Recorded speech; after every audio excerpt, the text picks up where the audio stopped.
Hello everyone, welcome to my channel. আমি অপর্ণা তোমাদের সামনে আবার একটা নতুন ব্লগ নিয়ে চলে এলাম। আজকে আমার ব্লগটা কী দিয়ে শুরু তোমরা বুঝতেই পেরেছো। আমার ভিডিও প্রথমেই সেই মহারাজা হাজির। ভাদ্র মাসে সেই গরম, আর সেই গরমে তালের বড়া হবে না তাই কখনো হয়? আমি নিয়ে চলে এলাম একটা মস্ত বড় তালটাকে সুন্দর করে ধুইয়ে সুন্দর করে ছাড়াচ্ছি। আরে দেখো আমার তাল সুন্দরভাবে ছাড়ানো হয়ে গিয়েছে। জানি জানি জানি তোমরাও তালের বড়া বানাতে পারো, সবাই পারে, আমিও পারি, কিন্তু তোমাদের মতন অত ভালো না হলেও আমি আমার মতন করে বানাতে পারি। দেখে নাও আমার তালের বড়ার প্রসেসিংটা কীভাবে আমি বানাচ্ছি। তালের আটিগুলো সুন্দর করে ছাড়িয়ে নিলাম।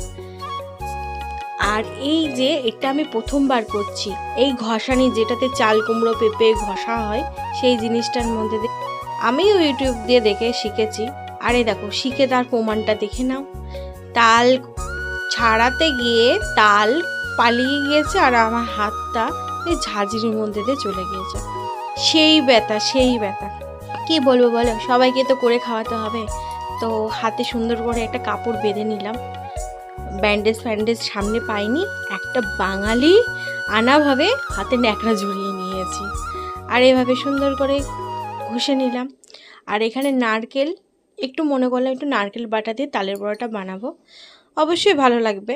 তো নারকেল কুড়ানোর মতন হাতের অবস্থা নেই, মিক্সিতে বেটে নিলাম। কিন্তু নারকেল কুড়ানোর থেকে মিক্সিতে বেটে নেওয়া সেটা বেশি সুন্দর হয়েছে।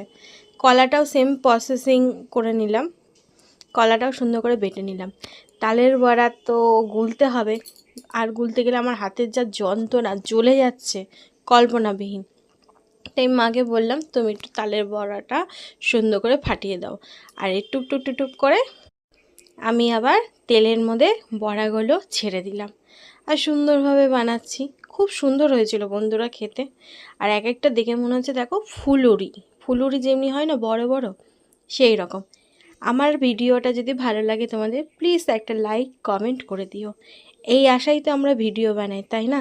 ধন্যবাদ।